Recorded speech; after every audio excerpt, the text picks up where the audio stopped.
서강대학교가 오는 22일까지 학교 전체를 임시 폐쇄하기로 했습니다. 다음 달 7일까지 실험과 실습을 포함한 모든 학부 수업도 비대면으로 전환했습니다. 대면 강의에 참석했던 학생 한 명이 코로나19 확진 판정을 받았기 때문입니다. 이미 폐쇄된 전남 순천의 한 마을에서는 감염자가 계속해서 나오고 있습니다. 어젯밤까지의 상황을 보면 잠시 후에 발표될 국내 신규 확진자 수는 400명 안팎에 이를 것으로 보입니다. 수도권 등 일부 지역에 대해서만 거리 두기를 1.5단계로 올려서는 전국적인 3차 유행을 막기 어렵다는 지적이 나옵니다. 하지만 정부는 상황을 좀 더 지켜보겠다는 입장입니다. 강버들 기자가 보도합니다. 서강대학교가 오는 일요일까지 학교를 임시 폐쇄한다고 밝혔습니다. 17일 대면 강의에 참석했던 학생이 코로나19 확진 판정을 받았고 같은 강의를 들은 학생과 교수 등 43명이 밀접 접촉자로 분류됐기 때문입니다. 연세대학교에서도 집단 감염이 발생했습니다. 같이 밥을 먹은 학생들과 학생의 가족 등 12명이 16일 이후 지금까지 확진됐습니다.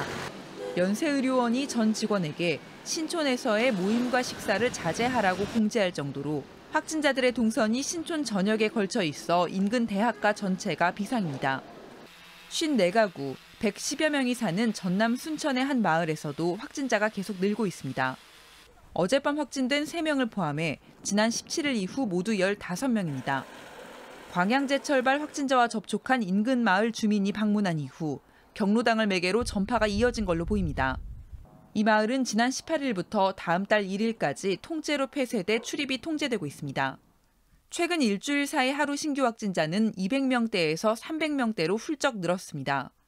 어제 0시에서 오후 6시 사이 확진자가 서울 124명 등 전국 266명으로 오늘 발표될 어제 하루 신규 확진자는 300명대를 넘어 400명에 이를 수 있다는 우려도 나옵니다.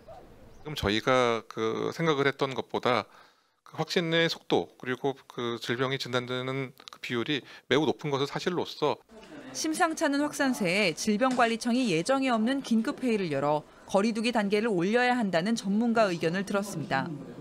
하지만 정부는 어제부터 시작된 수도권 1.5단계의 효과를 본 뒤 단계를 올릴지 검토하겠다는 입장입니다. JTBC 강버들입니다.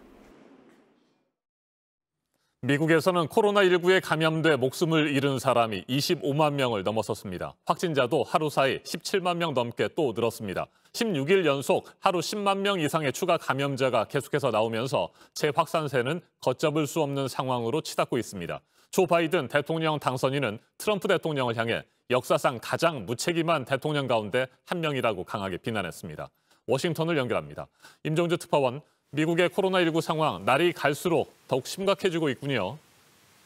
네, 미국 존스 홉킨스대 집계를 보면 미국의 코로나19 사망자는 하루 새 1,800여 명 늘었습니다. 지난 5월 이후 6개월 만에 최고치입니다. 누적 사망자는 25만 1천여 명으로 25만 명을 넘었습니다. 미국 질병통제예방센터는 사망자가 다음 달 12일까지 최대 29만 8천 명으로 늘어나 30만 명에 근접할 것으로 예상했습니다. 확진자도 하루 만에 17만 명이 증가해 누적 감염 규모는 1,160만 명에 달합니다. 입원 환자도 7만 9천여 명으로 최고치를 기록했고 병실 상황도 악화하고 있습니다. Our rate of rise is higher than it even was in the summer. We have hospitalizations going up 25%. This to continue at least for the next couple of weeks. 자, 그런데 백악관뿐만 아니라 의회에서도 감염자가 잇따르고 있죠. 네, 그렇습니다. 연방의원 최소 25명과 의회 직원 150여 명이 감염되면서 의회도 비상이 걸렸습니다. 최근 일주일 사이에만 의원 10명이 새로 확진 판정을 받거나 격리에 들어갔습니다. 네, 이 같은 상황에서 조금이라도 감염 확산을 늦추기 위해서 여행 금지와 공공장소 폐쇄 등 방역 조치는 강화되고 있다고요. 네, 대표적 명절로 꼽히는 다음 주 추수감사절 연휴가 당장 문제입니다. 지역 간 이동과 접촉으로 감염자가 급증할 것으로 우려되자 미 질병통제예방센터가 추수감사절 연휴에 여행을 피해달라고 촉구하고 나섰습니다. 또 오늘부터 모든 공립학교의 문을 닫고 원격 수업으로 전환한 뉴욕시는 이르면 다음 주부터 식당의 실내 영업을 금지하는 방안을 검토하고 있습니다.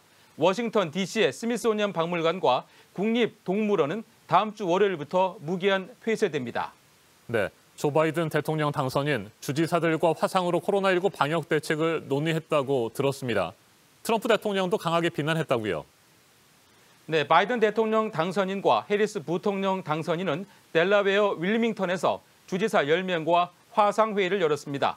회의 이후 기자회견에서 당선인은 국가가 위기에 처해 있고 어두운 겨울이 앞에 있다며 경각심을 촉구했습니다.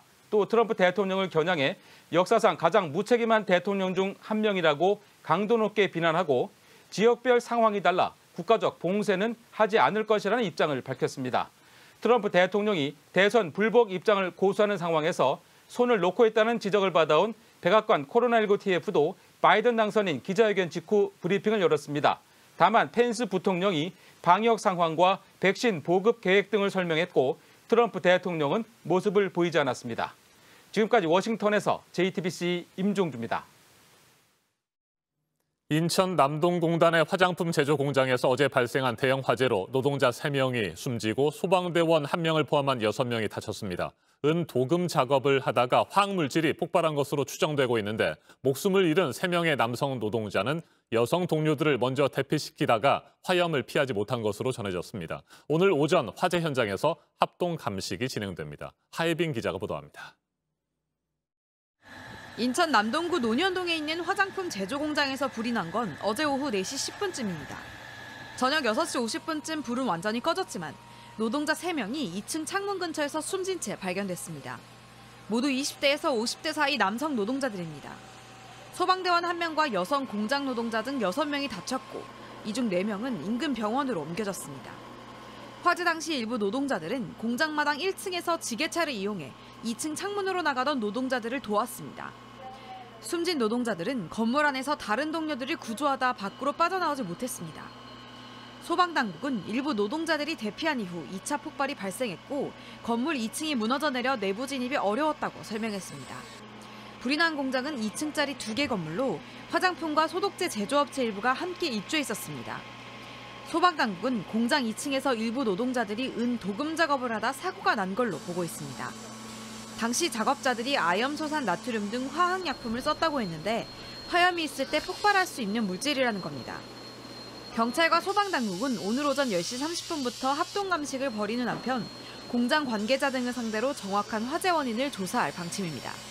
JTBC 하혜빈입니다. 추미애 법무부 장관의 지시로 법무부 감찰 담당관실이 어제 윤석열 검찰총장을 대면 조사하려고 했지만 결국 무산됐습니다. 그렇다고 현직 검찰총장에 대한 사상 초유의 법무부 감찰 시도가 완전히 끝난 것은 아닙니다. 양측의 갈등과 충돌이 계속될 전망입니다. 박지영 기자입니다. 법무부는 어제 오후 2시 윤석열 검찰총장을 만나 조사할 계획이었습니다. 추미애 법무부 장관이 윤 총장에 대한 감찰과 진상조사를 지시했고 윤 총장을 만나 진상을 확인할 필요가 있다고 판단했기 때문입니다. 하지만 무산됐습니다. 대검이 응하지 않았습니다. 법무부는 지난 사흘간 방문조사 여부를 조율하려고 했고 서류로도 의사를 전달했지만 대검이 모두 거부했다고 주장했습니다. 구체적으로 어떤 내용을 조사하려 했는지는 알려지지 않았습니다. 대검은 반발했습니다. 방문조사는 규정에 어긋난다고 했습니다. 대검의 한 인사는 윤 총장의 발언을 취재진에게 전했습니다. 감찰을 위해선 충분한 기간을 줘야 하고 기밀을 유지해야 하는데 그러지 않았다. 감찰 사실을 공개하는 것은 법령 위반이 아니냐는 내용입니다. 대검은 법무부 감찰 규정도 제시했습니다. 처벌이나 징계에 해당될 수 있는 상당한 이유가 있어야 감찰을 시작할 수 있는데 윤 총장은 그렇지 않다고 설명했습니다.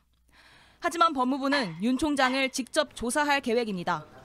성역 없이 법과 원칙에 따라 절차를 진행하겠다고 밝혔습니다. 검찰총장에 대한 감찰을 다른 검사들과 다른 방식으로 하지 않겠다는 뜻입니다. 윤 총장에 대한 대면 조사를 놓고 법무부와 대검찰청의 충돌은 계속될 것으로 보입니다. JTBC 박지영입니다.